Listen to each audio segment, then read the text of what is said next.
Buenos días. Bienvenidos los que han sobrevivido a la noche de anoche, porque ha pasado algo raro. Ayer explotaba la sala, hoy tenemos segundo día. Bueno, para dar comienzo al módulo, vamos a presentar al doctor Pedro Ibarra, que es anestesiólogo colombiano, dedicado a trauma y cuidados críticos, Universidad de Nueva York. Tiene una maestría en informática y salud en Bath University y es coordinador del Comité de Seguridad de CLASA y es representante para América Latina en la World Federation. Así que, bueno, vamos a escuchar a Pedro, que tiene algunas cosas interesantes para contarnos. Y Pedro, te invito a pasar al estrado, así comienzas con tu exposición. Muchísimas gracias, Pedro. Bienvenido, como siempre.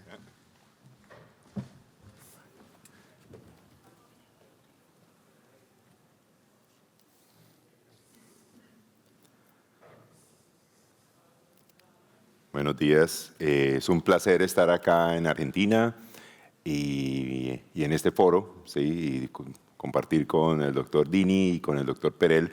Es un privilegio, o sea, eso no pasa sino en un evento de esta magnitud.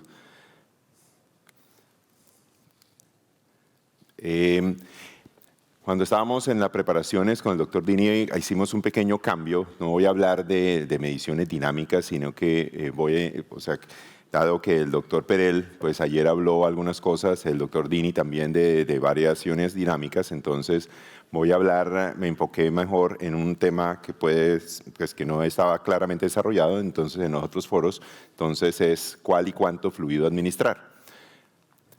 He sido años atrás speaker de varias de las compañías de fluidos, que ha sido mi pasión durante muchos años. Quería pedirles un favor, que pongan sus celulares y enfoquen a esto o entren a esa dirección.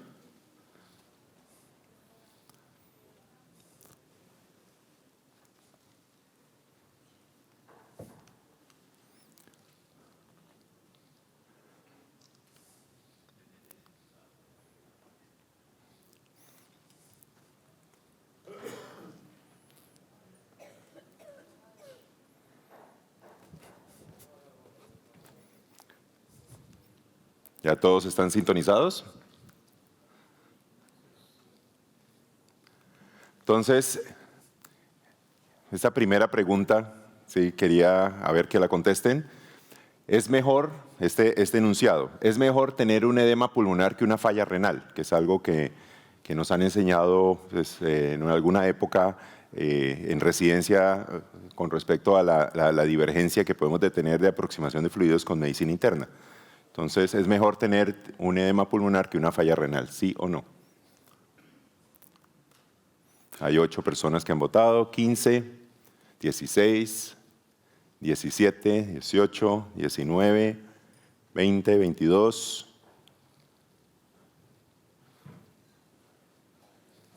23, 24. Bueno, vamos a ver. 26.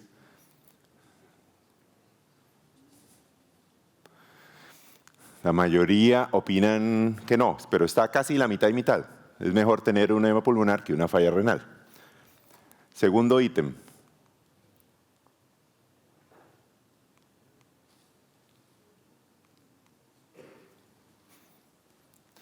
En una colectomía izquierda, un paciente hipertenso de 65 años con 4 horas de cirugía tuvo 1 litro de sangrado. ¿Cuál es su rutina habitual de fluidos?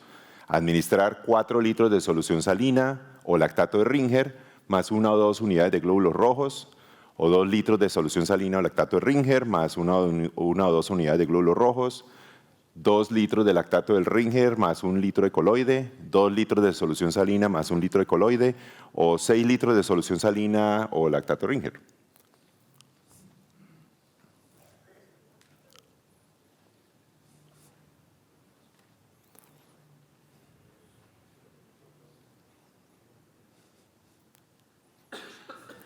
A ver si superamos el número anterior.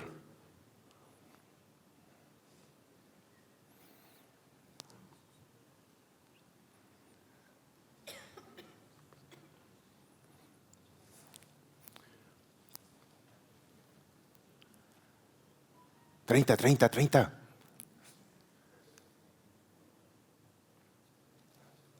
Bueno, no se logró. ¿Listo?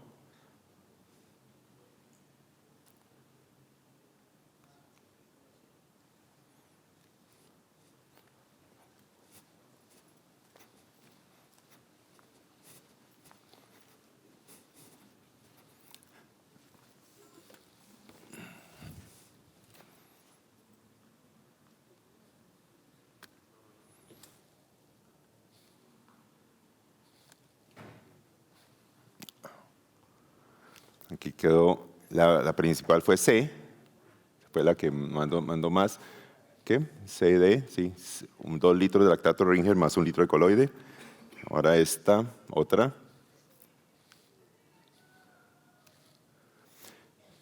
Usted titula los fluidos de este paciente de esta manera: estimo el sangrado y lo repongo, la presión arterial, frecuencia cardíaca, diuresis y sangrado, los necesarios para mantener diuresis de más de medio mililitro kilo hora, uso medidas dinámicas o una presión venosa central entre 5 y 10 centímetros de agua.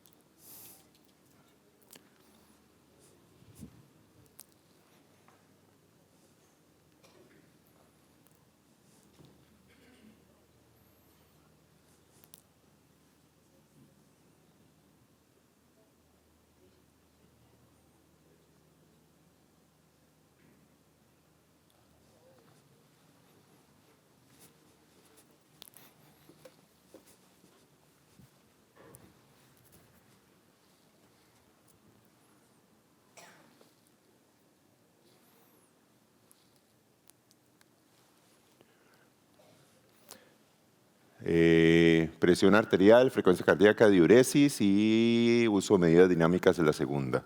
Muy bien. Entonces, ya yendo al tema, este es un escrito en el cual hablan terapia de fluidos antes y después de la cirugía, la administración de los fluidos parenterales a los pacientes que se someten a procedimientos quirúrgicos han sido utilizados frecuentemente de una manera empírica, sin preocupación de la cantidad o el tipo de fluido indicado. ¿Sí? ¿Creen que eso es válido? Entonces, este es un enunciado reciente.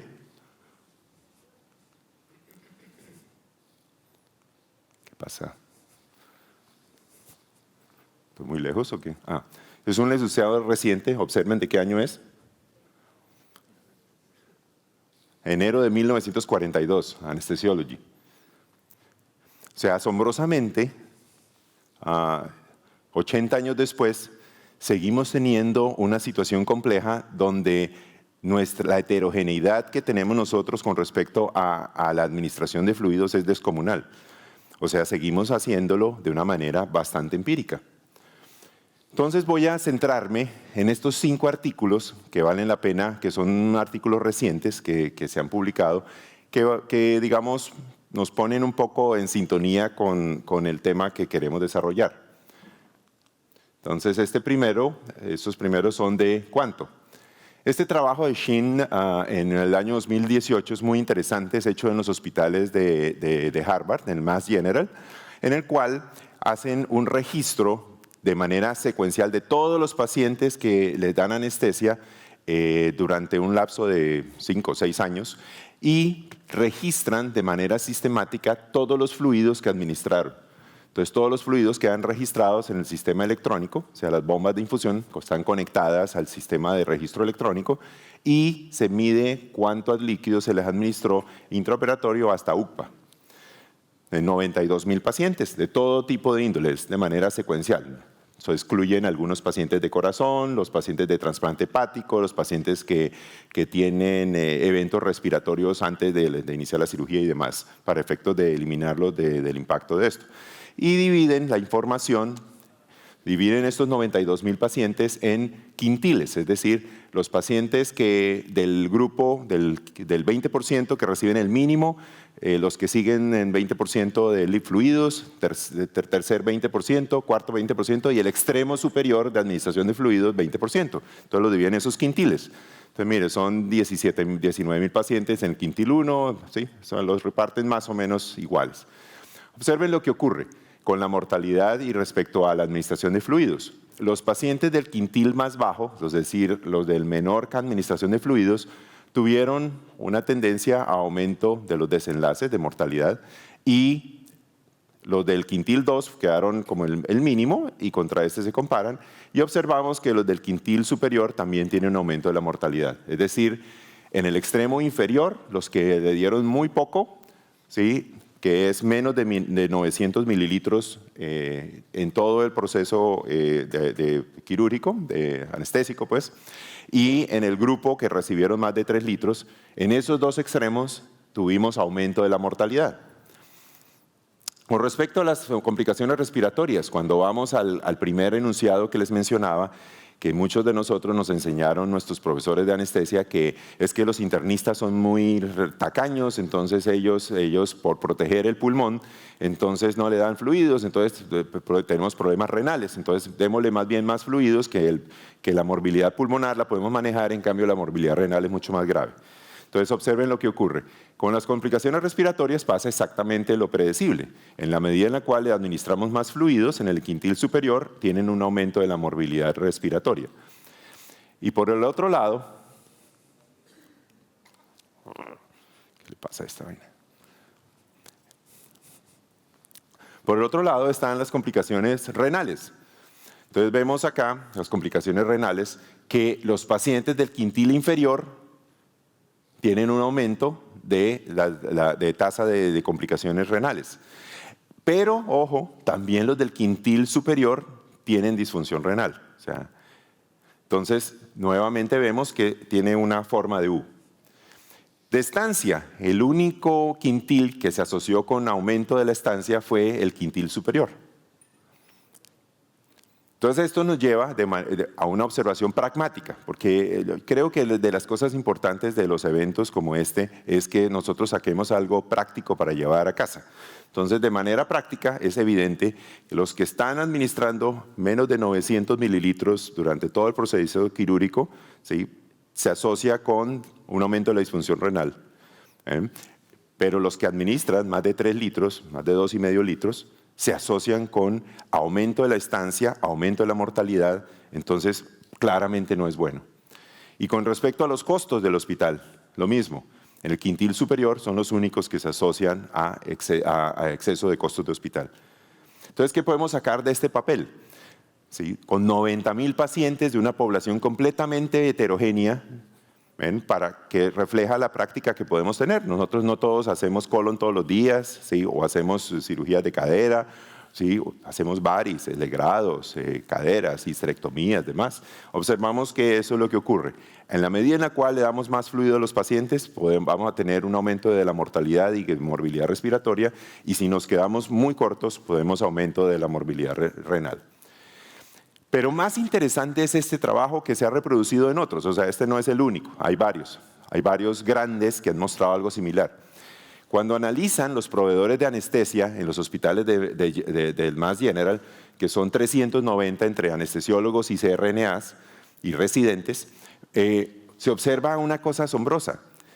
Miren que el proveedor 391 tiene una probabilidad de estar en el quintil de dosis moderadas del 40%, mientras que el proveedor 1, por ejemplo, tiene una probabilidad de estar administrando dosis moderadas de fluidos en el 80%. O sea, evidentemente, la administración de fluidos no se relaciona con la magnitud de la cirugía, sino con el proveedor.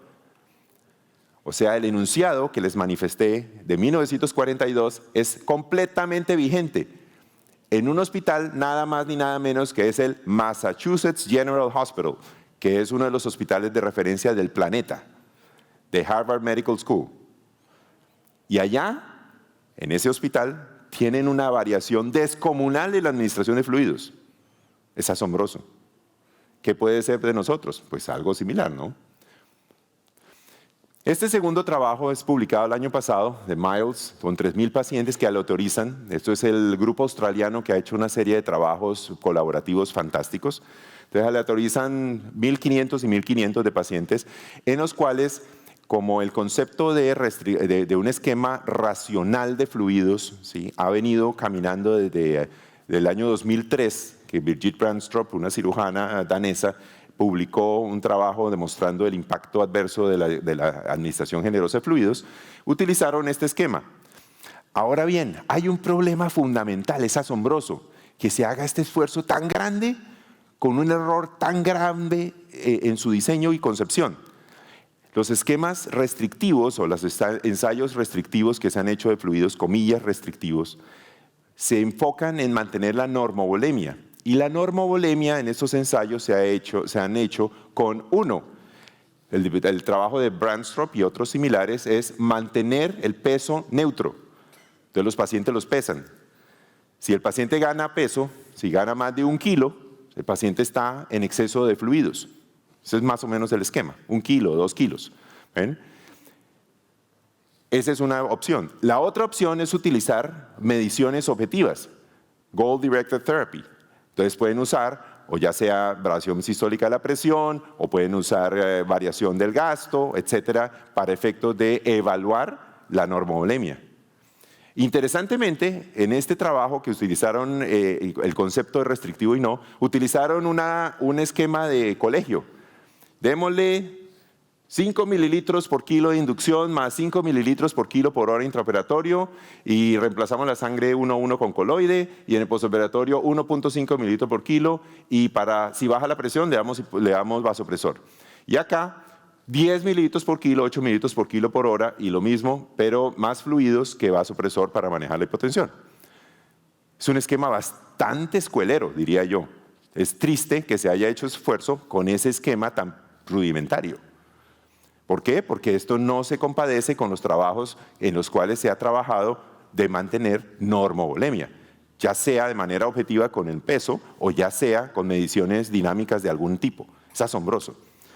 Y cuando uno ve los datos, o sea, el seguimiento 1 año, pues no hay diferencia entre los dos. Sin embargo, el esquema restrictivo se asoció con un aumento que tiende a ser significativo de la tasa de infecciones del sitio quirúrgico y de disfunción renal, tal y como lo hemos visto en el trabajo previo y como presuntivamente lo podemos pensar. Y de terapia de reemplazo renal, 0,9 contra 0,3, que también se acerca estadísticamente significativa. La mortalidad a 90 días es diferente, pero a 1 año es igual. Entonces, claramente, pues el esquema restrictivo de fluidos, pues, según este concepto, ¿sí?, no funciona. Pero observen qué ocurre. Primero, la pérdida de sanguínea fue muy escasa, ¿sí?, en general, en promedio de esos pacientes. Pero algo interesante, el peso no lo pudieron usar de evaluación porque no lo midieron en la mayoría de los pacientes. O sea, primer elemento para saber si el paciente estaba normovolémico o no, como se han hecho en algunos trabajos, no se pudo tener. Y segundo, en el esquema de manejar presión invasiva, el 70% de los pacientes, y un esquema de Goal Directed Device se usó en el 15% de los pacientes. 85% de los pacientes se hicieron a ciegas, simplemente con una fórmula escuelera, 10 mililitros por kilo de inducción, 8 mililitros por kilo por hora, ya. Vergonzoso. Yo eso lo aprendí hace un ratico, cuando estaba de residente, ¿sí?, en 1987. Entonces me enseñaron que la fórmula de mantenimiento de fluidos, eso en el año 2019 es vergonzoso. ¿Qué otra cosa pasó? El 75% de los pacientes recibieron un agonista alfa. ¡Dios mío! ¡Qué horror! Yo durante muchos años enseñé fisiología cardiovascular. Yo me considero un fisiólogo que da anestesia. Entonces tengo una percepción un poquito diferente y habitual de muchas cosas, pero en esto es aterrador. Le dieron metaraminol y fenilefrina para manejar la hipotensión a un paciente de una cirugía que tiene alguna relevancia, digamos que a uno le preocupa la perfusión. Esto es horror. Para mí es horroroso. ¿sí? Ni siquiera sabía que el metaraminol se siguiera usando en el mundo, ¿sí? Y aquí en el 50% de los pacientes le dieron metaraminol. Espantoso. De hecho, mandé una carta al New England Journal cuestionando este artículo y desafortunadamente la rechazaron porque y mencionaba las dos aproximaciones comúnmente utilizadas para perseguir normovolemia, la neutralidad del peso y el Goal Directed Assessment, fueron usados infrecuentemente. Es decir, no hay forma de garantizar que el paciente tenía normovolemia. Y no solo eso, hay que tener otra cosa presente, que aquí está esto abajo, Perioperative Bowel Preparation, preparación del colon. Por Dios santo, ¿sí? En el año 2019 la preparación del colon virtualmente ha desaparecido. Si yo hago preparación de colon a los pacientes, muchos de esos pacientes van a llegar hipovolémicos. ¿Ah? Hoy en día, o sea, pues perdóneme, pero creo que la mayoría de gente no hace preparación de colon, eso se acabó. ¿Sí? Entonces son cosas que uno dice, asombroso. Un trabajo que va al New England Journal, ¿sí? Y pasa esto. Y más triste, me rechazaron mi carta. Eso es al colmo. Colmo porque el trabajo es un trabajo de referencia. Es un trabajo que pues todo el mundo dice, no, pues no. Entonces, pero hay que leer, o sea, cuando uno tiene un trabajo de esta naturaleza hay que leer todos los detalles. Entonces esto tiene un apéndice donde está toda la información que uno puede desmenuzar. ¿Ven? No todo lo que brilla es oro. Entonces tengamos presente eso. Entonces, ¿qué pasa? Esto es el concepto básico. Si yo le doy muchos líquidos, malos. Si le doy poquitos, malos. Tengo que estar en el centro. ¿Cómo hago eso? Entonces el método es este. Es un método dinámico. De hecho, estaba hablando con el doctor Perella ahorita, que es una de las personas, de las primeras personas que hablaba de estos temas. Primero que vi que un trabajo que me impactó fue un francés, Benoît Tavernier, ¿sí? Entonces observen, volumen. Bueno, entonces aquí tenemos la curva de presión arterial. Yo diría que virtualmente todos los pacientes que se someten a una cirugía abdominal relevante deben tener una línea arterial. Entonces lo primero es reducir la velocidad de la curva para que el trazo sea más lento. Y lo siguiente que debemos hacer es aumentar la amplitud de la onda. En estos monitores tenemos la opción de escoger una escala óptima en la cual se amplifica la onda al máximo. Entonces vemos que el tope superior es de 120 milímetros de mercurio y el límite inferior es de 70. Entonces observamos esto. A los valores sistólicos y diastólicos de la curva de presión. Con esto podemos observar que la presión sistólica permanece relativamente estable durante el tiempo. Entonces aquí voy a variar la presión de la vía aérea. Estoy usando el transductor de presión venosa central, que es para lo único que sirve, para meditar la presión de la vía aérea. Yo llevo 15 o 20 años que no mido la presión venosa central. Entonces le aumento el volumen corriente y entonces miren lo que va a pasar. Unos 10 centímetros de agua. Con esos cambios de presión intratorácica, la variabilidad de la presión sistólica es mínima. Si nosotros modificamos el volumen corriente y aumentamos las presiones de la vía aérea significativamente, vamos a observar que empieza a haber variabilidad de la presión sistólica. Hemos aumentado el volumen corriente y súbitamente las presiones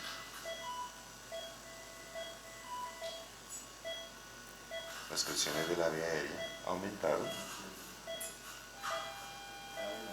y claramente observamos que empieza a haber variabilidad de la presión sistólica. Por ello, cuando monitorizamos la variabilidad de la presión sistólica, las presiones de la vía aérea deben permanecer estables, es decir, los volúmenes corrientes deben permanecer estables y o si hay cambio de la distensibilidad debemos ajustar los volúmenes o los parámetros para que la presión siga igual. Entonces, realmente, ayer el doctor Pérez lo mencionaba, ¿importa si es 10%, 11%? No, es la idea. nosotros vemos esto en un monitor, o sea, todas las personas del mundo que tienen una línea arterial, y a veces con el oxímetro de pulso, y pues hay algunos oxímetros de pulso como el PVI que mide esto, pero con una línea arterial yo lo puedo hacer en todas partes del mundo, solamente necesito hacer esto. O puedo hacerlo un poco más elaborado, por ejemplo aquí, estoy usando unos monitores, nuestros monitores tienen la posibilidad de hacerlo automáticamente y me miden la variación de la presión del pulso, no la sistólica, sino del pulso. Observen en este caso, con esta presión, uno automáticamente, ¿qué hace? Abre los líquidos a chorro, ¿cierto? Pero miren lo que pasa, la variación de la presión de pulso es solo el 7%. Ese paciente está vasodilatado, el paciente no está hipovolémico, sino está vasodilatado. El paciente necesita es un vasopresor. ¿Ven? Entonces tiene 7% de la variación de la presión de pulso, ¿sí? La presión de pulso no cambia significativamente y aquí… A pesar de la presión baja, la variación de la presión de pulso es solo del 7%. Entonces, en estos monitores lo podemos hacer nosotros, tenemos esto. De hecho, esto lo tienen todos los monitores Philips, para que sepan. ¿Sí? Esto lo rastreé con uno de los ingenieros de Philips, llamé lo rastreé por allá a Gainesville, en Florida, le escribí y finalmente me dijo cómo hacerlo. Increíblemente Philips no lo populariza y no dice que eso está en los menús metido por allá en la porra, pero ahí está. Uno puede hacer la BPP y no vale un centavo. No hay que comprar Vigileo ni nada de esas cosas caras, sino todos los monitores Philips lo pueden hacer. Está metido dentro de los menús. Aquí tenemos otro caso, un 165, mire, tiene una variación de la presión de pulso muy similar. Entonces aquí podemos ver la tendencia a la variación de la presión de pulso. Entonces vemos aquí al principio una variación de pulso muy alta, voy restituyendo los fluidos y estoy ya aquí no respondiente a extra fluidos, entonces no tengo que darle más fluidos. Entonces la idea de cuánto fluido, buscar la normovolemia, y esa es la manera como lo usamos en nuestra institución rutinariamente desde hace poquito tiempo, 1999. Entonces solo 20 años usamos esto, ¿sí?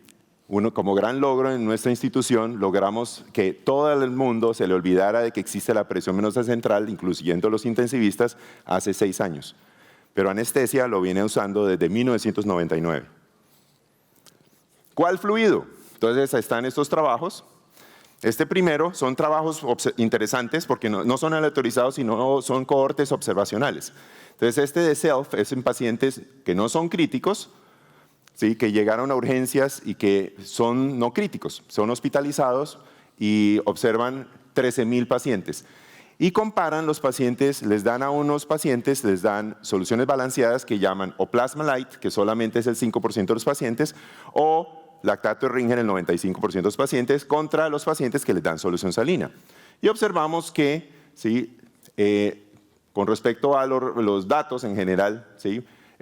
Disfunción renal es lo único que hay como alguna tendencia a la diferencia y es globalmente los balanceados, o sea, el lactato de Ringer le va mejor a esos pacientes que son de urgencias, ¿sí? Pero que van al piso, no están críticos.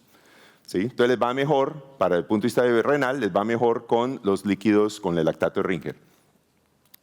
Ahora bien, ¿qué pasa en otro escenario? Ellos hacen otro trabajo. Ay, goodness sake.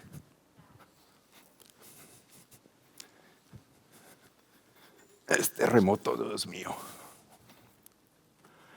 Entonces, hacen un trabajo paralelo, pero para pacientes que llegan a urgencias y van a la UCI, con 15,000 pacientes. Entonces son pacientes más enfermos. Lo primero es la cantidad de fluidos que reciben.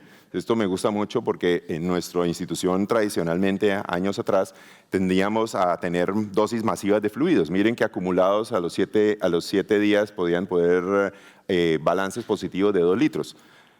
Durante muchos años en nuestra institución podíamos tener balances positivos de 10 o 20 o 30 o 40 litros, cosas horribles como esas. Entonces vemos aquí que globalmente los pacientes con cristaloides balanceados les va mejor, excepto una población específica que es la que tradicionalmente hemos visto de manera diferente, que son los pacientes de trauma craneoencefálico. De hecho hay una un análisis de este trabajo, aparte, que se acaba de publicar en agosto 19, acaba de salir en agosto 19, 27 acaba de salir disponible en línea. Y en este se encuentran que los pacientes sépticos, el resultado es todavía más impactante. Los pacientes sépticos que reciben lactato de Ringe les va mejor que si reciben solución salina. Ahora bien, este es otro trabajo publicado recientemente con respecto a coloides. Es un trabajo que les tomó mucho tiempo de nacer porque pues ha habido mucho cuestionamiento con respecto a los almidones y aleatorizaron finalmente 1.050 pacientes y no encontraron beneficio del usar los coloides en esta población de pacientes. Pero de este trabajo lo que quiero rescatar es esto. Miren el impacto de la creatinina. Preoperatoria es igual, posoperatoria hasta alta es igual y a los 6 meses es igual. Es decir, la percepción de que los coloides son tóxicos para el riñón en el ámbito intraoperatorio no es válida. Y esto ha sido corroborado por otros trabajos múltiples. Específicamente lo que hay que tener presente es que el sangrado de estos pacientes, ¿dónde está? Por acá está. Miren, el sangrado estimado es 250 mililitros. Tengan presente eso. 250 mililitros es nada de sangrado. Entonces, eso lo vamos a tener presente ahora. Este es el trabajo que que cambia completamente la concepción de fluidos para todo el mundo. Es el trabajo de Birgit Brandstrup, una cirujana danesa, que ese es su trabajo de tesis, en el cual nosotros la invitamos a nuestro curso en Colombia en el 2006. Y Christer Svendsen, que fue la primera persona que hizo análisis de cinética de cristaloides, de cómo se comportan en el mundo, que también estuvo en Bogotá. Aquí está también Stefan de Hart, que es ahorita el presidente de la Sociedad Europea de Anestesia. ¿Sí? Entonces, nosotros hemos los hemos invitado para efectos de tratar de ajustar todo este tipo de concepto de los fluidos. De hecho, ellos, Daniel Chappell y Matthias Jacob, que son 2 alemanes, escribieron un artículo que para los residentes es fundamental, para nosotros como especialistas es un poco más profundo, digamos, es difícil de leer, digamos, todo el concepto, pero las conclusiones son simples. Hay que administrar los fluidos de una manera fisiológica. Lo que yo perdí, lo reemplazo con lo que le perdí. Si perdí agua con sal, lo reemplazo con agua con sal. Si perdí sangre, lo reemplazo. La propuesta es coloides hasta X cantidad y después sangre, porque no le podemos dar sangre a los pacientes apenas sangran algo, por el impacto adverso que puede tener. Pero básicamente es el concepto. Si yo pierdo agua con sal, le doy agua con sal. Si yo pierdo sangre, le doy coloide hasta cierta cantidad y después le doy sangre. Entonces es un esquema muy simple. ¿Sí? De hecho, el otro concepto es que el tercer espacio no existe. Y eso lo desarrollaron varias personas y hay varios. Y este es Matthias Jacob, ¿sí? Y este es Daniel Chappell. En nuestra institución, ¿qué hacemos? Simplemente con pérdida de sangre, hasta 1,5 litros lo reemplazamos con coloides. Por encima de 1,5 litros le damos sangre. Entonces aquí les muestro un caso. Un paciente que tiene un mesotelioma, entonces se considera que hay que hacerle una neumonectomía, pleurectomía parietal y visceral. Entonces el paciente de 65 años, hipertenso, de 15 años, entonces aquí vemos el pericardio también lo sacan, entonces se le hizo pericardiectomía, se le hace resección del diafragma y pleurectomía parietal y visceral completamente y neumonectomía. El paciente se demora 12 horas de cirugía, le incluyen también una laparoscopia para ver si hay metástasis intraabdominales. El paciente tiene un accidente durante la pleurectomía parietal y tiene una lesión de la subclavia. 12 horas de cirugía, 2,5 litros de sangrado y el paciente sale así. Y estos son los gases. Tiene un lactato de 2,8, ¿sí? Hemoglobina de 10, saturación de 97, base exceso de -2. Después de 12 horas de cirugía y de una discreta cirugía como la que les acabo de narrar. Es decir, un esquema racional de fluidos nos permite hacer un procedimiento diferente a esto horrible que lo tuvimos hace 20 años, que era lo que nos pasaba. El paciente llega a urgencias con un aneurisma roto, en urgencia le dan un pocotón de líquidos, anestesia le da otro pocotón de líquidos, en la UCI le dan un pocotón de líquidos y a los 3 días tiene un discreto balance positivo de 80 litros. Esto no puede ocurrir. Entonces, ¿cuál es nuestro esquema de fluidos? Primero, y esto voy a hacer énfasis, ¿quién de ustedes administra rocuronio? Deme un puchito de rocuronio, o deme 2 puchitos de fentanil, o deme medio frasco de propofol. ¿Alguno de ustedes lo formula así? Los fluidos son una droga, es un medicamento. Los fluidos deben administrarse con bomba de infusión. Los fluidos no se administran con llaves, se administran con bomba de infusión. Todo paciente hospitalizado, sea ambulatorio, incluso pueden ser con un tapón heparinizado, no necesitamos líquidos. Yo puedo ir a someterse a una colecistectomía laparoscópica ambulatoria con solamente un tapón heparinizado. Pero si me van a hacer una colectomía, todos los líquidos deben ser por bomba de infusión para que uno decida cuánto específicamente le va a dar. La pérdida de agua con electrolitos se reemplaza con agua con electrolitos, un cristaloide que es lactato de Ringer. La solución salina debe desaparecer de nuestra práctica, excepto en los escenarios de trauma craneoencefálico y algunos escenarios clínicos muy puntuales.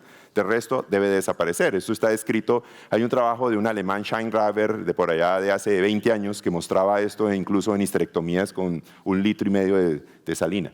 Los pacientes salían con una acidosis metabólica importante. Y la pérdida de sangre en nuestra institución la reemplazamos con almidones. Ojo, la pérdida de sangre, única y exclusivamente. Nosotros no le damos almidones a nadie diferente a reemplazar la sangre 1 a 1. Si el paciente sangró 400 mililitros estimados, le damos 400 mililitros de almidón. No para nada más. Entonces, alguna época no, que es que le van a poner una raquidia, entonces para una cesárea, entonces dele almidón. No ha perdido sangre. Y ahí está el problema. En el trabajo de Cabón que les mostré previamente, el sangrado no existió, 200 mililitros no es sangrado. Luego, la indicación de los coloides no existía, no debieron haberse usado nunca. Y aún así, mal indicados, no mostró impacto sobre la función renal. Nosotros hicimos 90 trasplantes renales en los cuales les dimos almidones antes de todo este escándalo, hace 15 años. Les dábamos almidones y no pasaba nada. ¿Sí? No tenía impacto sobre la disfunción renal y sobre la persistencia del injerto. Entonces, el objetivo actual es la normovolemia y como refiero, esto lo decía Paracelso, la dosis hace el veneno. Yo digo, la indicación hace el veneno. Entonces, uno no le da vancomicina de profilaxis antibiótico a nadie. Uno le da cefalosporinas. ¿Ven? Eso no significa que la vancomicina es mala, significa que no está indicada. Y eso se aplica a los almidones. El almidón nosotros lo usamos 1 a 1. ¿Y por qué usamos almidón y no gelatinas? Porque si ustedes recuerdan, las gelatinas tienen una vida media muy corta. No solamente tienen los efectos de anafilaxia que se están descritos y hay muertes alrededor de eso, sino que tienen el problema que la vida media es muy corta. En cambio, los almidones, los de peso intermedio de 140, ¿sí?, tienen la particularidad de durar 5 horas. Entonces, uno tiene una estabilidad hemodinámica razonable. Si uno le da la gelatina, a los 80 o 90 minutos tiene que estar reponiéndole más fluidos o el paciente se va a colapsar. Entonces, el mensaje, el exceso de fluidos lleva a daño, produce iatrogenia. Debe procurarse un balance cero. ¿Y cómo lo hacemos? O pesamos al paciente o usamos medidas dinámicas. Las complicaciones son el principal determinante de los desenlaces y costos y muchas complicaciones en cirugía abdominal están relacionadas con el uso inadecuado de fluidos. O sea, nosotros tenemos un rol en eso y la administración racional de los fluidos mejora los desenlaces. Muchas gracias y los invitamos ya.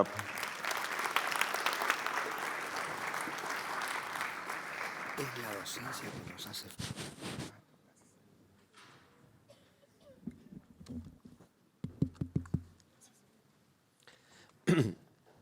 Bueno, quiero cambiar un poquito Si hay alguna pregunta, preferiría hacerla ahora, porque el otro tema está relacionado todo, por supuesto, pero ¿hay alguna pregunta para el doctor Ibarra? ¿Nadie tiene preguntas? ¿Sí? Bien. Tenemos tiempo, por eso decía. Tengo una duda, doctor Ibarra, porque cuando usted en su esquema de transfusión dice que usa sangre solamente después de una pérdida de 1.500 ml, pero no toma en cuenta la hemoglobina preoperatoria. Ese es un número grosero, digamos, es para efectos de definir que no le voy a dar más de 1,5 litros de coloides. ¿Ven? Pero por otro lado, cuando usted se refiere a una pregunta muy importante, es la hemoglobina preoperatoria. Esto va al concepto del patient blood management. El patient blood management, desafortunadamente, porque es un tema que he revisado con alguna profundidad, en la América Latina virtualmente no se concibe. Y de hecho en anestesia, en los programas de los eventos de anestesia, no lo hablamos casi nunca. Y debe ser vergonzoso para nosotros, se los digo. Cuando yo me descubrí esto, para mí fue vergonzoso que lo hubiéramos ignorado. ¿Cuál es la esencia del concepto de patient blood management? Ningún paciente programado debe entrar anémico a una cirugía que pudiera sangrar. Eso es básicamente la esencia. ¿Por qué? Porque el objetivo es que el paciente salga del hospital sin anemia. Para lograr eso es indispensable, si un paciente se va a operar de un reemplazo articular de cadera, es indispensable que el paciente tenga 13 gramos de hemoglobina o más. Entonces, anestesia debe identificar que el paciente está anémico, hacer la intervención y mejorar ese caso. En nuestra institución hace 5 años arrancamos el programa de Patient Blood Management que vergonzosamente debió haber empezado hace 15, porque esto lo desarrolló, de hecho, el principal desarrollador de esto fue Ari Chander, que es un anestesiólogo de un hospital en New Jersey, que es el centro de referencia de testigos de Jehová para el noreste de los Estados Unidos. Entonces, en ese esquema, ¿sí? Hoy en día nosotros ¿qué hacemos? El paciente viene para una gastrectomía, el paciente tiene 34 hematocrito. Nosotros, ya lo hemos hablado institucionalmente, ya es un protocolo institucional, nosotros en consulta preanestésica identificamos a ese paciente, le prescribimos 1 gramo de hierro carboximaltosa y el paciente se programa para dentro de 20 días. Para que el paciente entre con más de 40% de hematocrito al quirófano. Entonces ya yo tengo el margen para sangrado. Entonces por eso 1,5 litros es un número muy práctico. Pedro, muy buena tu charla. Gracias. Una pregunta. ¿Por qué ustedes han preferido reponer la sangre con coloides y no con sangre como hoy día se está preconizando hacer mucho más precoz en la reposición de los derivados? La sangre desafortunadamente, hoy la preocupación de la infección, digamos la contaminación cruzada y eso no existe. Pero la sangre desafortunadamente tiene un efecto inmunosupresor muy grave.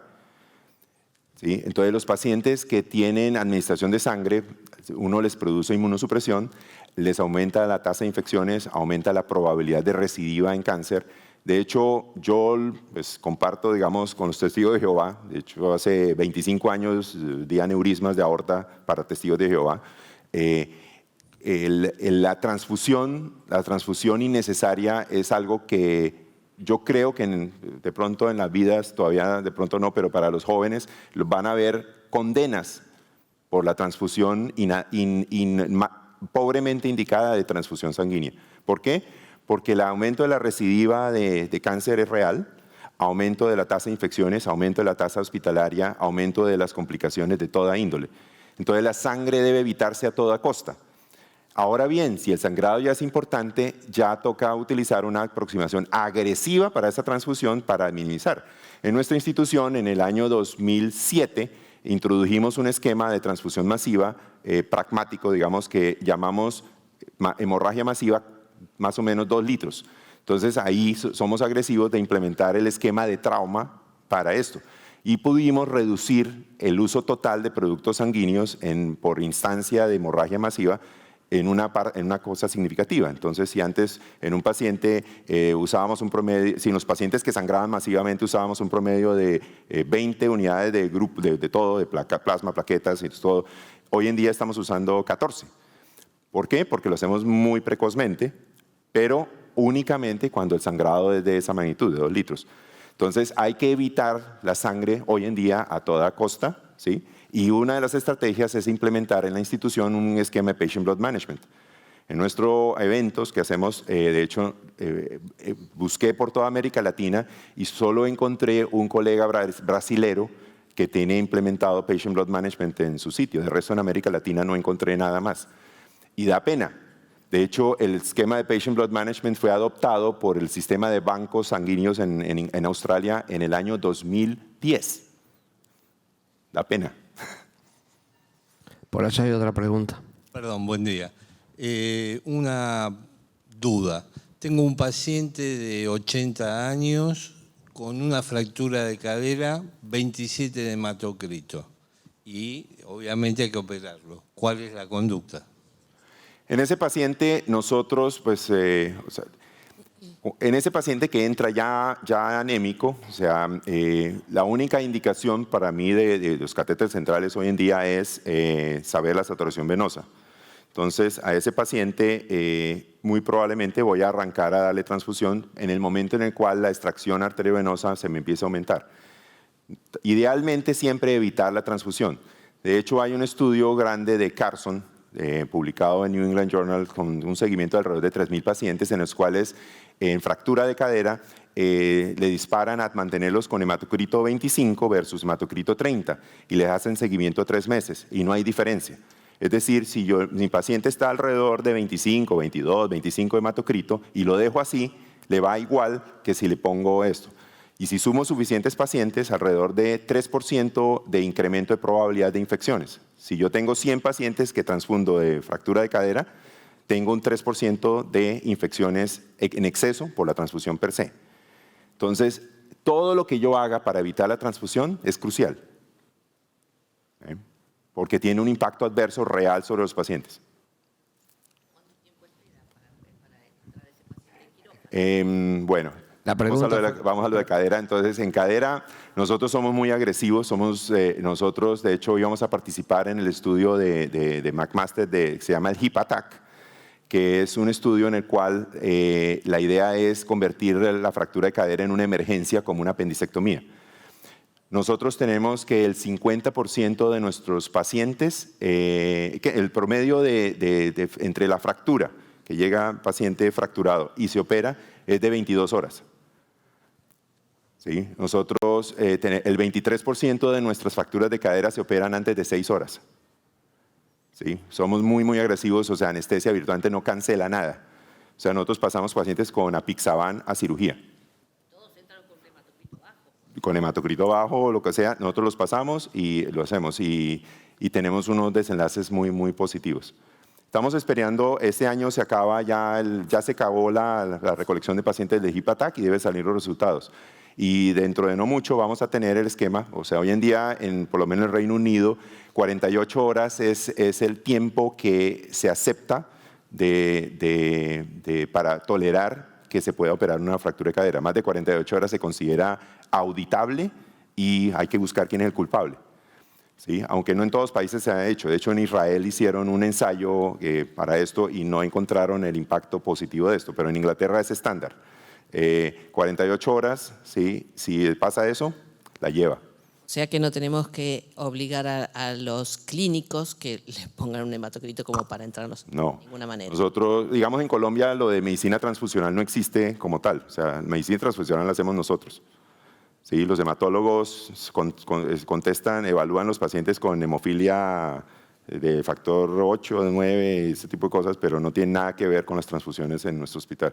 Bien, se considera una urgencia entonces. Claro. Sí. Bien, gracias. Bueno, muchísimas gracias. Ahora vamos a pasar al doctor Perel. Venimos hablando de todo lo que son las variables dinámicas y en en realidad quiero hacer un comentario. Todas estas variables dinámicas que venimos hablando están relacionadas con la ventilación mecánica para monitoreo hemodinámico. Y el ítem que va a tocar el doctor Perel ahora tiene que ver con justamente ventilación espontánea. Y tiene alguna utilidad. Si me permite la comparación, el doctor, durante muchos años consideramos la ecografía pulmonar como imposible de hacer por el artefacto que nos generaba el aire en el pulmón. Y lo que yo observo a partir de estas variables dinámicas y la ventilación espontánea es que los artefactos nos sirven como diagnóstico, como hoy día estamos mirando la ecografía pulmonar, si vale la comparación. Lo dejo en manos del doctor Pérez.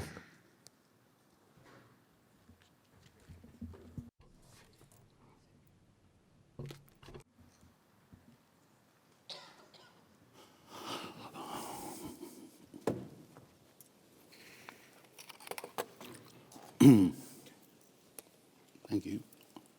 I have my microphone here. Estoy conectado al micrófono. ¿Me activa el micrófono? Sí, perfecto. Gracias. Buenos días a todos. Es un placer estar acá, volver a vernos. Gracias, doctor Dini, Ibarra, nuestras queridas traductoras.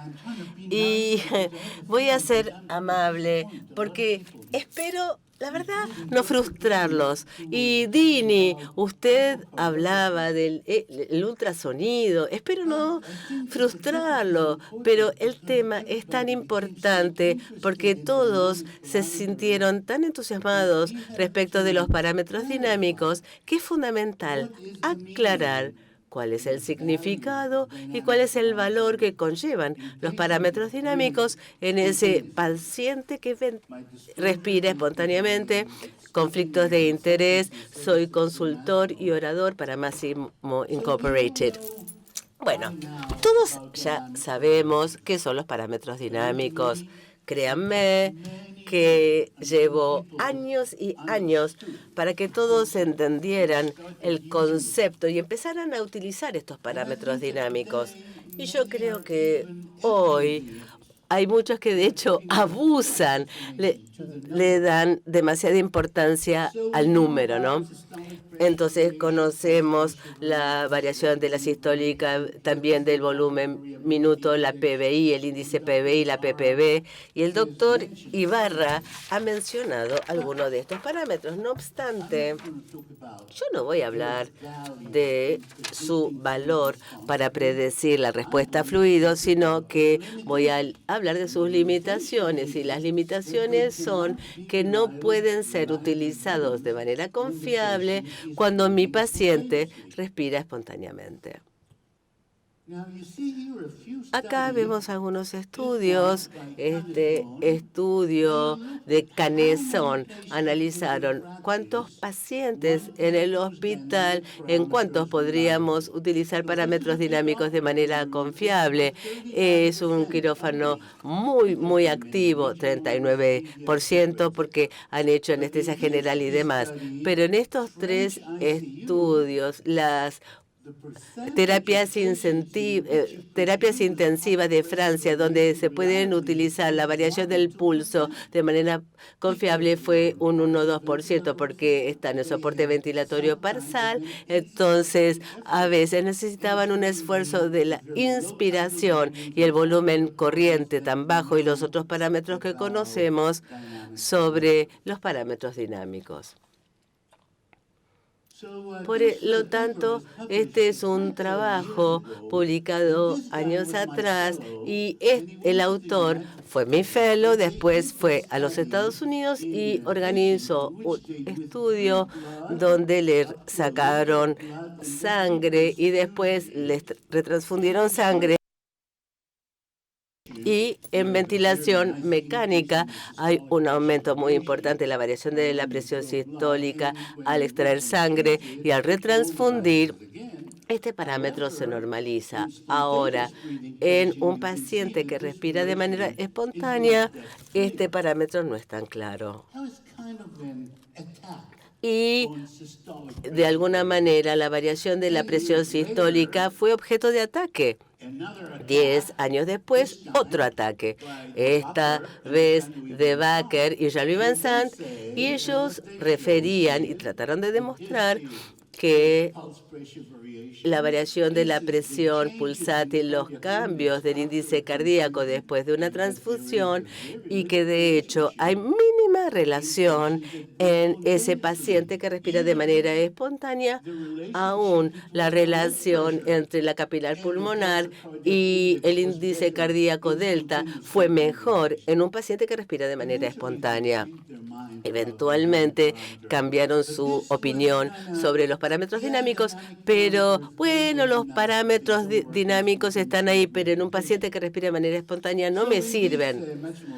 En esta editorial de Frédéric Michard, él se pregunta cómo podemos detectar o desenmascarar la respuesta a los fluidos, y el autor habla de estos parámetros, variabilidad de la presión pulsátil, la ppb y otros parámetros, pero está la provocación del volumen corriente, la maniobra de reclutamiento, la elevación pasiva de las piernas, y son pacientes en donde los parámetros no son tan confiables. O sea, recordemos siempre que estos parámetros dinámicos son continuos. El resto de los parámetros no lo son.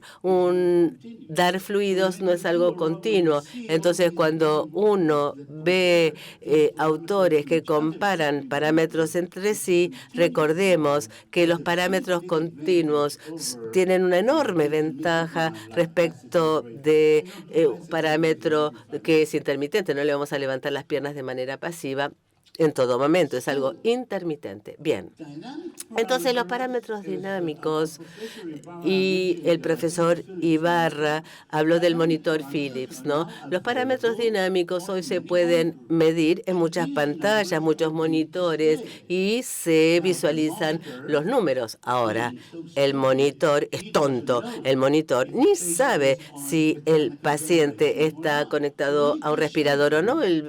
La pantalla me muestra la ppb, la variación de la presión pulsátil. Tenemos monitores conectados a un paciente que respira de manera espontánea y se ven los parámetros dinámicos en la ventilación espontánea. Y bajo estas circunstancias, los parámetros dinámicos se pueden llegar a interpretar erróneamente, porque alguien dirá, oh, mira, hay una ppb muy alta, hay que pasarle fluidos, y vamos a ver que es totalmente diferente de la respiración espontánea. Entonces, uno tiene que conocer estas diferencias. Y tanto más importante, dirán, fui a esa conferencia, me acuerdo, este paciente respira de manera espontánea, el monitor es tonto, entonces el ppb no me significa nada. No, nos equivocamos de nuevo, porque el ppb y los otros parámetros dinámicos y las otras variables tienen un significado enorme, y es el tema de mi conferencia. Esto yo lo escribí en 1998. La variación de la presión sistólica es el primer parámetro dinámico estudiado, y yo publiqué el primer trabajo experimental. Solo significa y tiene significado en la ventilación mecánica, porque la respiración espontánea tiene un efecto cardiovascular totalmente opuesto, y la variabilidad de la respiración espontánea de alguna manera indica que no podemos tener una cuantificación precisa. Cuando nosotros analizamos los parámetros dinámicos en la ventilación espontánea, me sentí totalmente sorprendido. ¿Por qué? La fisiología no lo explica. Entonces, ¿para qué analizar parámetros dinámicos cuando mi paciente está ventilando espontáneamente? Porque la fisiología es totalmente diferente. De hecho, es totalmente lo contrario. Acá vemos un paper muy interesante. Acá vemos terneros con corazones artificiales y durante la ventilación espontánea se ve que hay un aumento en el llenado del ventrículo izquierdo, como se sabe, y hay una presión pleural negativa y llega más sangre, entonces el ventrículo derecho está llenado y aumenta el retorno venoso y hay una reducción del llenado ventricular izquierdo. Y estamos hablando del volumen sanguíneo. Cuando uno inspira, la sangre, estoy hablando de una inspiración espontánea, ¿no? La sangre se queda en los pulmones, entonces hay menor llenado de ventrículo izquierdo. Y esto es totalmente lo contrario al efecto de la ventilación mecánica. En la ventilación mecánica hay una reducción del retorno venoso, una reducción del llenado del lado derecho, pero un aumento, la delta que el doctor Dini mencionara ayer, hay un aumento de la eyección, porque el volumen pulmonar de sangre se eyecta, es eyectado por esa respiración mecánica. Entonces vemos que son dos conceptos totalmente opuestos. Y acá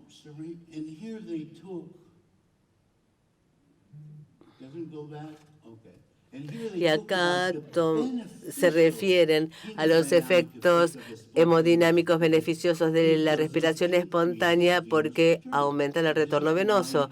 Y es por ello que se recomienda introducir de alguna manera o por ende combinar la respiración espontánea y la mecánica. ¿Por qué? Por el impacto hemodinámico que es beneficioso.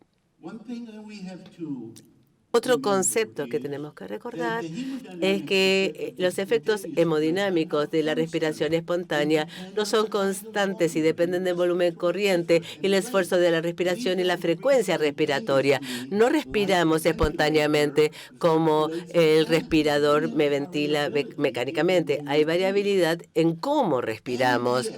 Y, sin embargo, la información proporcionada por los parámetros dinámicos durante la respiración espontánea pueden ser de suma utilidad clínica.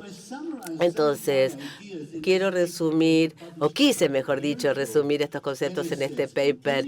Y decía yo, la respiración espontánea puede inducir cambios hemodinámicos significativos debido a las oscilaciones negativas repetitivas en la presión pleural que modifican el volumen sistólico y el llenado. Y entonces el valor de los parámetros dinámicos me dan una interpretación muy significativa, como monitorear la frecuencia respiratoria y también el esfuerzo de la respiración, respuesta a los fluidos puede ser, y también el pulsus paradoxus y lo que es más importante, la obstrucción de la vía aérea alta. Y voy a hablar de este tema en los minutos que siguen. Entonces, monitorear la frecuencia respiratoria, aún durante una respiración tranquila, se ven cambios en el llenado del corazón y, por ende, aparecen cambios en lo que sería el gasto izquierdo, cambios en la presión arterial y también en la forma de onda pletismográfica. Entonces, acá vemos un estudio tiempo atrás, acá vemos la pletismografía y vemos la variación, vemos acá, estos son los latidos, ¿no? Y acá vemos el efecto que tiene la respiración y acá vemos un detector de la presión arterial. ¿Y no será que la pletismografía es más sensible para identificar estos cambios ventilatorios durante la respiración espontánea que la presión arterial? And this is very intriguing.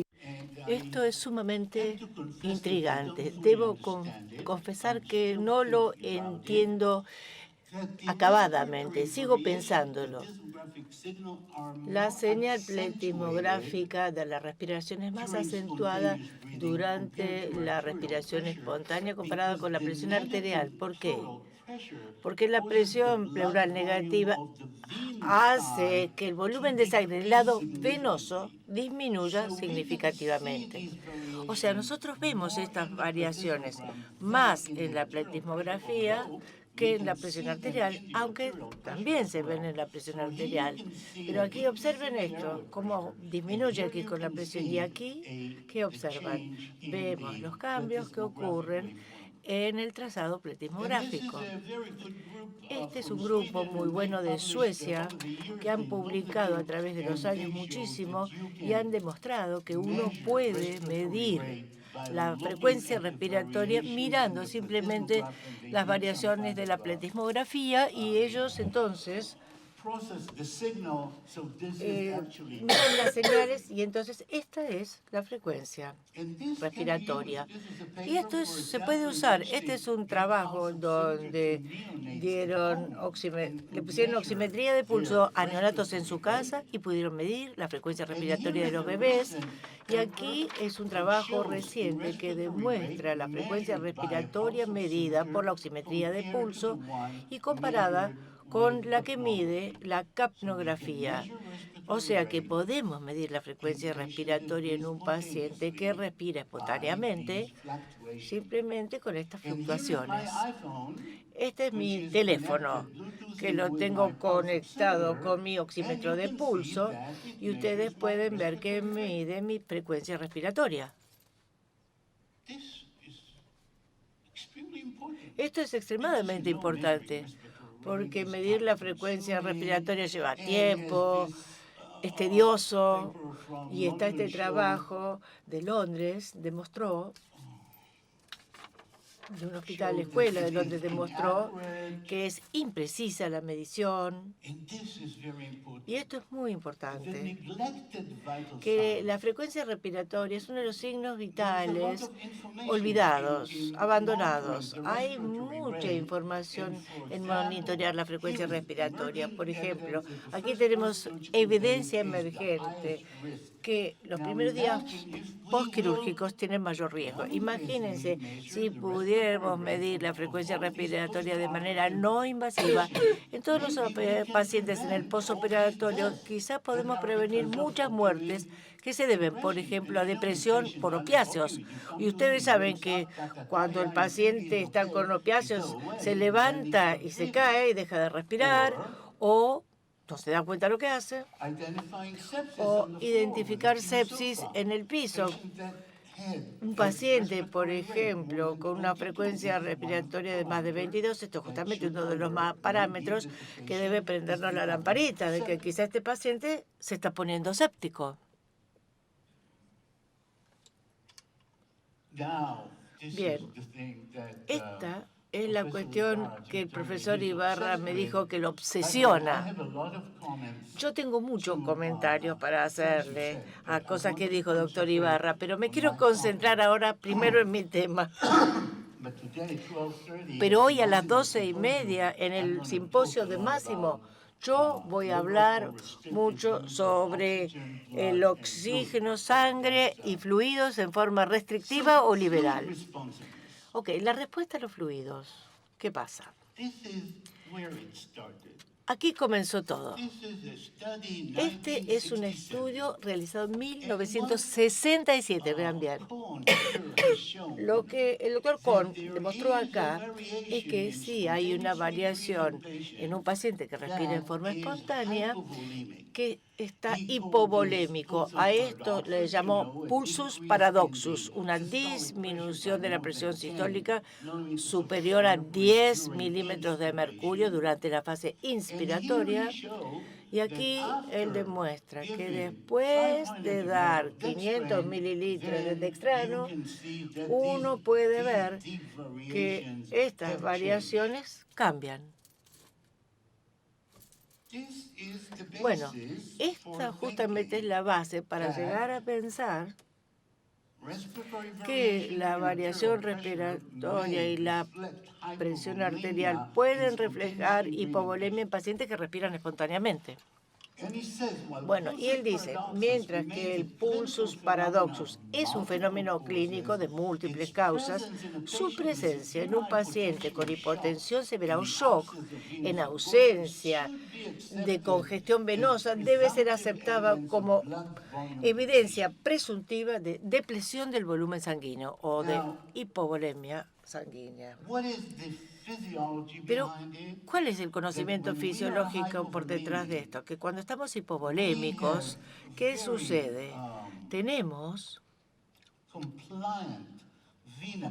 una vena cava muy distensible, no está congestionada. Y cuando uno inspira hondo, entonces se cierra.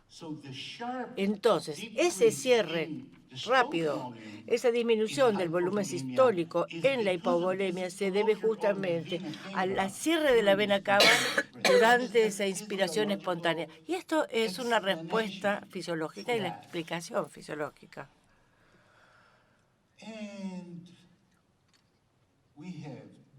Y tenemos docenas, cientos de trabajos que han examinado todo esto y dicen, variación presión sistólica o la variación de presión de pulso. Aún en los pacientes que respiran espontáneamente uno ve la hipovolemia, pero yo no voy a entrar en todo esto porque yo tengo un problema con todos estos trabajos. Los cuestiono, yo los llamo estudios que desean una cierta respuesta, pero en realidad todos estos estudios incluyen pocos pacientes. Los parámetros dinámicos durante la respiración espontánea tuvieron un valor predictivo débil de respuesta a los líquidos. O sea, tenían débil especificidad y además que el esfuerzo respiratorio durante la respiración espontánea, que estas son las dos palabras más importantes. El esfuerzo respiratorio durante la respiración espontánea tiene que ser artificialmente mejorado para obtener una mejor respuesta hemodinámica más significativa. Quiere decir que no estamos buscando un parámetro que si jugamos con la estadística parezca bien en el trabajo. Queremos un parámetro que sirve, que sea confiable, no que nos publique un trabajo. Puedo decir, el paciente sí está hipovolémico. Ayer el doctor Dini mencionó la zona gris. Aún en la ventilación mecánica, imagínense en la espontánea, realmente no es confiable esto. Y entonces, volviendo al estudio que inició todo esto, el estudio de Kohn, dice, otros factores podrían llegar a contribuir a la presencia de pulsos paradoxus. El aumento del esfuerzo inspiratorio o la obstrucción ventilatoria acentúan la presión intrapleural negativa. Entonces, aunque toda la atención estaba aquí, a estas variaciones, pero observen acá abajo el esfuerzo expiratorio. Vean, de aquí, miren lo que fue, considerable. Y aquí él presenta un caso. Una bebé de 28 meses derivada con una historia de 16 meses de imposibilidad de crecer, estertores en la respiración y además una obstrucción respiratoria que amenazaba su vida, tenía variabilidad por obstrucción de la vía aérea y no necesariamente por hipovolemia.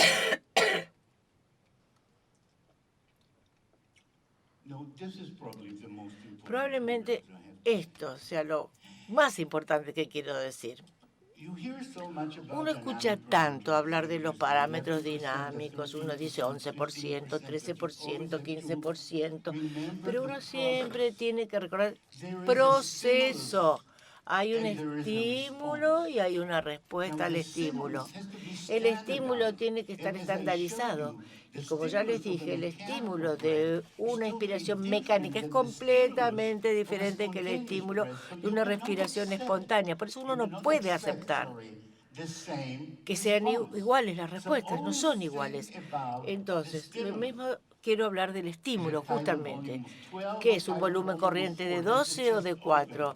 ¿El tórax está abierto o no? Siempre hay que pensar estímulo y respuesta, porque son cifras muy complicadas. Entonces, el impacto de diferentes modos de ventilación en la pletismografía, cuanto más esfuerzo inspiratorio hay, como pueden ver, naturalmente hay mucha más variabilidad. Y esta justamente es la trampa. No es hipovolemia, es mayor esfuerzo para inspirar. Y aquí, por ejemplo, analizan el PBI. Esa presión negativa baja del cuerpo, y cuando triplican el volumen corriente y le agregan PIP, ¿qué pasó? Aquí se produjo la mayor variabilidad, por supuesto, por supuesto.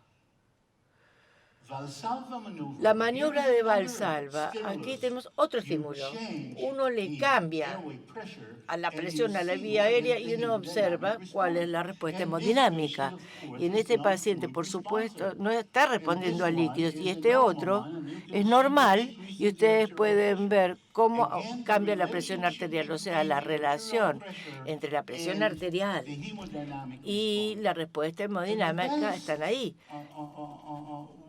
Y la mejor manera de analizarlo es con este nuevo parámetro tan popular y nuevo de la variación de la vena cava inferior.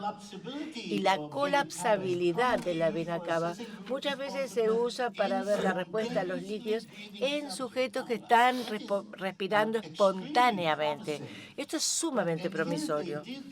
Y aquí hicieron el estudio y demostraron que hay inexactitudes de las fluctuaciones de la vena cava inferior para determinar la respuesta a fluido cuando el movimiento del diafragma es más de 25 milímetros. ¿Qué quiere decir? Que cuanto más fuerte es el esfuerzo respiratorio, más se colapsa la vena cava. Entonces, ahora la gente comenzó a entenderlo. Aquí con la eco, que no puede predecir la respuesta, sin embargo, vemos la actividad de la respiración espontánea y hay un esfuerzo inspiratorio fuerte o cuando hay una respiración poco profunda, y esto muestra que tiene una capacidad limitada de predecir la respuesta a los líquidos, especialmente en pacientes que respiran espontáneamente, lo de la cava. Lo que hicieron aquí fue demostrar buenos resultados sobre la colapsabilidad de la vena cava inferior, pero le pidieron al paciente que inspirara profundo, que aumentara el estímulo. Y hay una línea muy fina, pero también uno puede ver que no se puede estandarizar esto. Lo que quiere decir es que es una interrelación entre el estado de volumen y el esfuerzo de la respiración. Y aquí otra revisión reciente que demuestra que la variación respiratoria es moderadamente precisa y que nos deberíamos alegrar por eso. A mí me gusta mucho esta palabra breathless en inglés, que dice pacientes que están sin respiración, o sea, con apnea. Aquí las variaciones son mayores. Estos cambios de las presiones. Ahora les voy a mostrar algo que les mostré ayer. Qué sensacional cómo vemos la respuesta al líquido con una forma de onda pletismográfica. Este nuevamente es mi iPhone. Yo me voy a caminar a la playa y hago esfuerzo en Israel. Hace mucho calor en verano en Israel. Y tengo de pronto un latido ectópico, es decir, un extrasístole. Y esta es el área bajo la curva de un latido normal. Y este otro es el área bajo la curva después de la pausa compensatoria cuando el corazón se dilata. Vean esto. ¿Qué significa? Yo ayer hice esta pregunta, pero creo que algunos no estaban aquí. Esto significa que sí respondo al líquido. Respondo a los fluidos. Aquí tenía un latido normal, después tuve otro pequeño, y después todo este tiempo mi ventrículo izquierdo se llenó de sangre y ahora hizo la eyección. Y miren esto, esta es una curva de Starling, quiere decir que estamos respondiendo al líquido. O sea, una observación. Claro, no es políticamente correcto decir que esperamos que todos los pacientes tengan extrasístoles para poder determinarles la respuesta a los líquidos, pero bueno.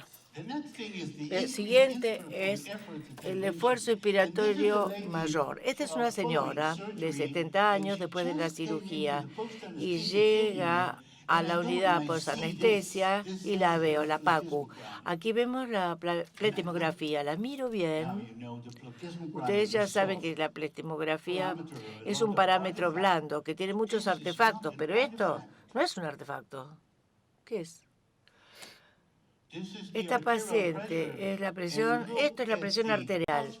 Vean la presión de pulso en el área bajo la curva. Esto es un volumen sistólico bajísimo. Esta paciente está jadeando. Lo que están viendo acá es el impacto de la presión pleural negativa en su volumen sistólico. O sea, es un signo malísimo, grave.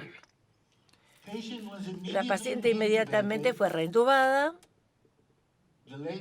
La señora anestesióloga estaba así sentada, estaba parada ahí, me dice, no me toca al paciente. Yo le dije, hágase a un lado porque el CO2 está a 71. Así que eso es un signo grave. Y cuanto más esfuerzo se hace, hay más variación que se ve en la pletismografía y en la presión arterial. Entonces, yo hablé de la disnea, falta de aire. La disnea, esa falta de aire. Acá tenemos 5 síntomas del paciente que todos los días tenemos que evaluar. Uno de los síntomas es la disnea. Y la verdad es que no tenemos una buena manera de medir la disnea. Acá vemos un paper publicado hace poco, ¿no? La disnea de moderada a severa es muy prevalente en terapia y no se ve. Enfermería, médicos no lo ven, ni siquiera lo ve la familia. En la carta editorial, y es el American Journal de Critical Care Respiratory Medicine, y ellos dicen, el sufrimiento respiratorio en terapia intensiva, momento para encontrar nuestra próxima gran causa. El paciente está disneico. Y vemos que la disnea subjetiva se registró en 62% de los pacientes en un estudio de respiración espontánea. Repito, obviamente esta es otra aplicación que mide la pletismografía y yo estoy haciendo ejercicio y mis latidos van de 88 a 112. Miren la disnea. Y si vemos la pletismografía, es posible identificar el paciente que está disneico, aunque no se queje. Obstrucción de la vía aérea alta, este es un paper mío de hace algunos años, y acá vemos la imagen clásica de un paciente con obstrucción de la vía aérea alta, posquirúrgica, y ven variación en presión arterial, pletismografía. Y en la presión arterial, acá vemos un fenómeno hemodinámico verdadero, un volumen sistólico bajo, pero lo que es más importante acá es que no hemos podido identificar esta obstrucción ni con la impedancia, porque el tórax se sigue moviendo, y entonces tampoco lo puedo medir con la CO2 de fin de volumen corriente, el PET-CO2, porque la obstrucción es parcial. Entonces, la verdad es que es un signo sumamente sensible de obstrucción de la vía aérea, ¿no? Cuando están disneicos. Un laringoespasmo. Nosotros intentamos ventilar a este chico con vasoespasmo severo y miren lo pronunciadas que son las variaciones. Por ende, me sorprende un montón. En todas las descripciones del laringoespasmo clínico ni se menciona. Aparece, obviamente, lo habitual. Se habla de retracción supraesternal, supraclavicular y tapón traqueal. El tórax paradójico, movimientos del abdomen, pero la variación esta no la muestran y siempre está ahí.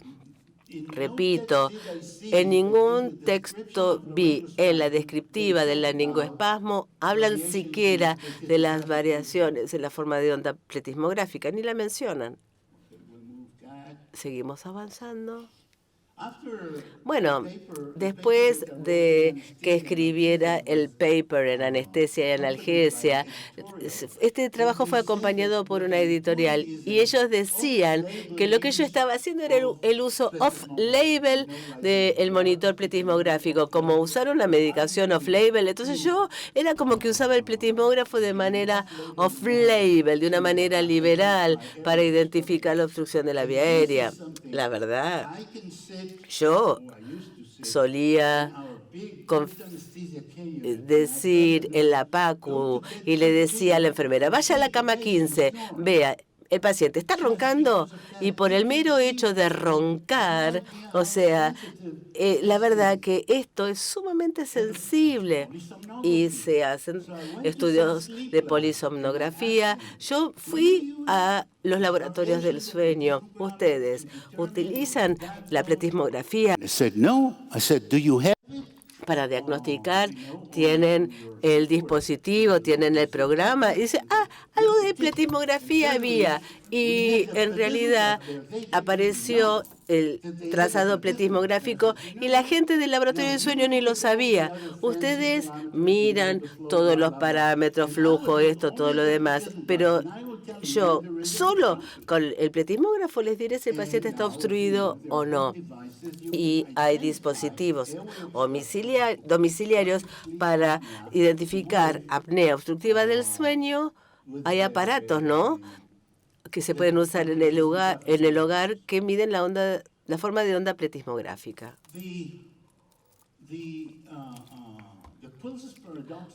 El pulsus paradoxus que medimos en estos pacientes, y son pacientes con obstrucción de la vía aérea alta, es impresionante los cambios que se ven.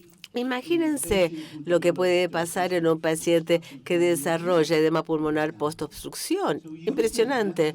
Entonces, uno puede ver que este paciente, o sea, es un paciente muscular que produce presiones más negativas y le puede pasar.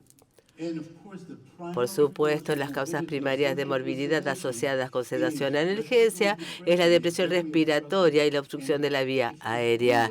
Ahora, si empezáramos a usar este concepto, si procesaríamos las señales que nos da el paciente de manera adecuada y por ende la sedación sería tanto más segura. Una disminución de la distensibilidad pulmonar. Si el pulmón está endurecido y el paciente tiene que aumentar el esfuerzo de la inspiración, eso se ve. Entonces, no es un paciente hipovolémico, es un paciente hipervolémico. Entonces, no es tema de volumen, es la presión pleural negativa.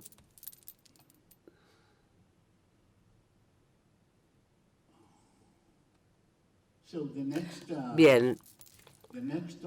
El próximo tema que quiero comentar es sumamente importante. La dissincronía, paciente respirador. Los que hacen intensivismo, hay muchos papers sobre el tema de la dissincronía, pero la verdad que lo que se recomienda es medir la presión esofágica. Y honestamente, nosotros no medimos mucho la esofágica porque así se puede calcular las fuerzas y demás.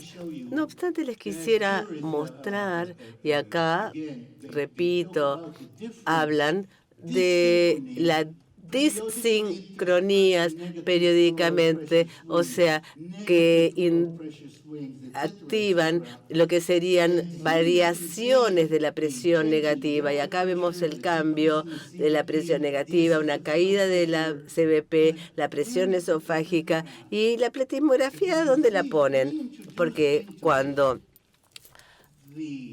nosotros introducimos la variación respiratoria, el trazado pletismográfico me dice ¿Cuáles son las implicaciones hemodinámicas de esa disincronía? Medimos la presión esofágica, medimos presión, pero yo no sé cómo afecta el perfil hemodinámico y esto me lo da. Y acá pueden ver que estas desincronías dañan al pulmón. Acá vemos que una PIP baja, más espontánea, respiración espontánea, hay cambios terribles. Acá este es el trabajo del doctor Amato, pero acá hay una caída en 35 centímetros. A veces uno no lo ve. Si uno solo mira el respirador, no ve, pero la pletismografía lo detecta.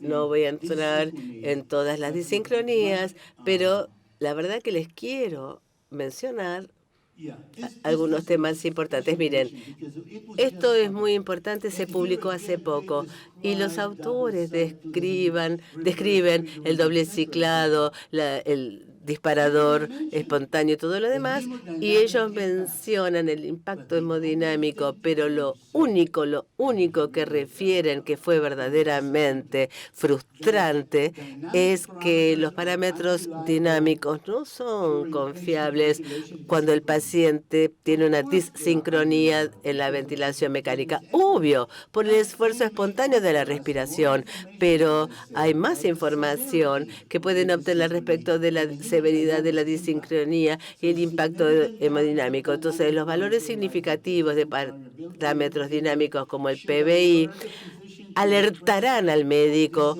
respecto de que hay una desincronía paciente-ventilador y la magnitud habla del impacto de esta desincronía. El pulso paradoxus, el PPX, no lo vemos. No vemos el pulso paradoxus porque no colocamos un acceso arterial en guardia y entonces no vemos la caída de la sistólica de más de 10 milímetros de mercurio. Entonces no veríamos un taponamiento, no veríamos esas cosas que, bueno, producen un pulso paradoxus. Acá podemos ver derrame pericárdico importante que provocó pulsos paradoxos en algunos pacientes y se puede sí ver en el pletismógrafo. Es una forma no invasiva que nos permite identificar el pulsus paradoxus y es un diagnóstico que no lo hacemos, no lo vemos. Acá vemos en 50 niños la onda pletismográfica en un niño asmático y acá niños con un acceso arterial y no se hace mucho, ¿no? Y hay una relación muy buena entre el pulsus paradoxus con acceso arterial y un pulsus paradoxus con la línea arterial y el trazado pletismográfico. Esto también nos muestra que a medida que el BEF-1 aumenta con un broncodilatador, el pulsus paradoxus va bajando. Bien. Algunos problemas prácticos. Los valores numéricos graficados de la variación del pulso y la SBB y la PBI en los monitores de hoy tienen tiempos de promediado larguísimos. Entonces, si el paciente tiene un evento espontáneo, esto no se traduce en la cifra en el número del monitor, tiene que ser repetido. Entonces, solo se identifica un evento solo si vemos la señal analógica. Y la forma de onda analógica de la presión arterial es una buena fuente de información. Si tengo una línea arterial, obvio, pero la cuantificación de la pantalla del monitor es difícil de ver. Recordemos que la señal analógica del pletismógrafo varía de un monitor a otro, ¿no? No son iguales. Y este es otro problema en un futuro sobre cómo quisiéramos calcular estos parámetros. Para cerrar, los parámetros dinámicos no pueden servir como predictores precisos de la respuesta a fluidos en un paciente que respira de manera espontánea, pero por otro lado, los parámetros dinámicos ofrecen información valiosa durante la respiración espontánea y hasta tanto desarrollos a futuro en el procesamiento de señales se den, la observación detallada de las variaciones en la presión arterial y la forma de onda pletismográfica en un paciente que respira de manera espontánea es obligatorio, pudiendo hacer muchos diagnósticos y entender tanto más la situación, porque de lo contrario no lo vemos, porque no aparece en las cifras que proyecta el monitor. Gracias.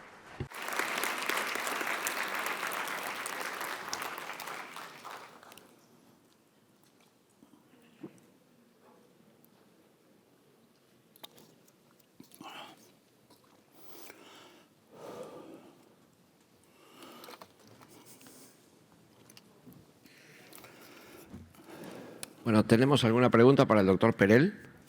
¿Todos hacen sedaciones? ¿Todos observan el oxímetro de pulso cuando hacen las sedaciones?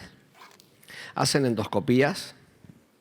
¿Hacen cirugía de cadera con paciente en decúbito lateral con bloqueo regional y sedaciones? You're asking me? Oh. The public. ¿Observan esto? ¿Cada cuánto toman la presión arterial en el manguito no invasivo durante una sedación? ¿Cada 2 minutos, cada 3 minutos, cada 1, cada 10?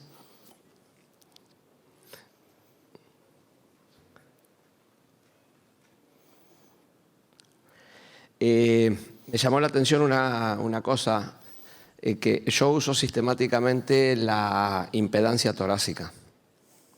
Y la impedancia torácica me sorprendió que esté por detrás del parámetro dinámico de la pletismografía, pese a que a veces tira espículas de esfuerzos que descubro después leyendo sus papers, que esos esfuerzos están relacionados directamente con la onda dinámica del pletismógrafo. Pero hasta antes no me había dado cuenta en lo personal. Y solo miraba las espículas de esfuerzo obstructivo del impedanciómetro durante la cirugía de endoscopía, pero no observaba ese dato en el pletismógrafo. Y unirlo fue una cosa muy interesante. Yeah, thank you. Sí, gracias. ¿Sabe usted que esta charla que yo di quizás es menos atractiva, menos sexy que las otras que di? Pero hay un mensaje muy importante que les estoy dando. Por eso que entro en todos los detalles y en la fisiología. Porque es un abreojos, digamos. Nos hace conscientes de muchas cosas, porque hace muchísimos años que estoy mirando todo esto. Y todos los pacientes que han muerto durante una endoscopía, especialmente en la mano de los gastroenterólogos que usan propofol, y el paciente deja de respirar o se obstruye, es casi imposible identificar la obstrucción de las vías aéreas. Sí, hay distintos sistemas de clasificación y puntajes, etcétera, y todo el mundo dice, pero tenemos saturación. Pero la saturación, como saben, va a bajar tardísimo. Si el paciente recibe oxígeno al 30%, la PCO2 puede llegar a ser 100 y la PaO2 es 100 y la saturación es 100. Y ese paciente igual está muy obstruido, pero la enfermera o la asistente no ve que hay un problema, no lo ve porque todos están esperando que la saturación baje, ¿no es cierto? Por eso que yo creo que esto es importantísimo y que tiene que ser incluido en el monitoreo básico que se usa durante la sedación.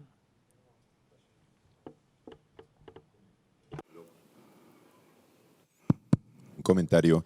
Creo el doctor Perel mencionó algo que creo que es muy importante, muy interesante, es con respecto a lo impreciso que es el registro de la frecuencia respiratoria en muchos escenarios. O sea, la frecuencia respiratoria para efectos prácticos no es confiable.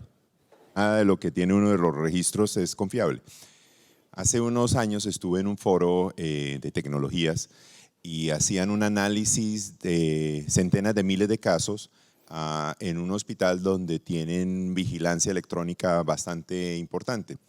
Y algo que me pareció impactante es que identificaron que los cambios de la frecuencia respiratoria eran capaces de predecir la probabilidad de un arresto cardíaco con 12 horas de anticipación, lo que llevaba al planteamiento de que es indispensable empezar nosotros a sintonizarnos con la idea de que hay que buscar estrategias objetivas para vigilar la frecuencia respiratoria.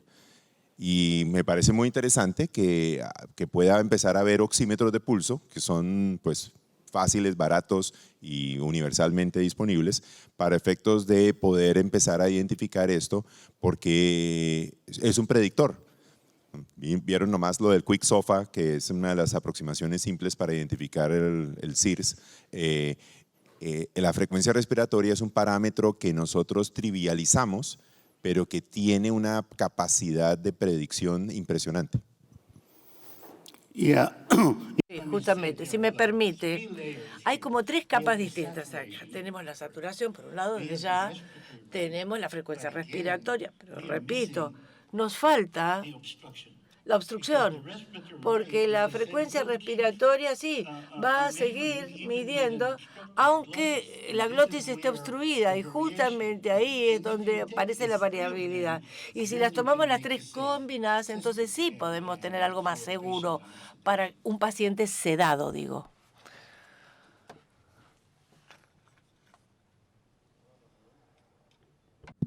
¿Alguna otra pregunta? Antes que se retiren, quiero contarles una pequeña anécdota con el doctor Perel, que cuando nos comunicábamos para determinar los temas que él disponía para el Congreso, me manda una lista de temas y yo arreglo con el comité organizador toda la grilla y se la envío. Y él me responde, mire doctor, yo le mandé para que elija, no para que los use todos los temas. De modo que es una pena que esto termine, nos queda todavía el simposio de él, pero bueno, muchísimas gracias, Ariel. Thank you. Si no hay más preguntas, damos por terminado el encuentro y bueno, lamentando que dejemos de escucharlo al doctor, porque la verdad que podríamos estar todo el día por aquí. Thank you. Thank you. Thank you. Thank you. And again, now a hand to our translators. Gracias. Dijo un aplauso para traductoras. Thank you.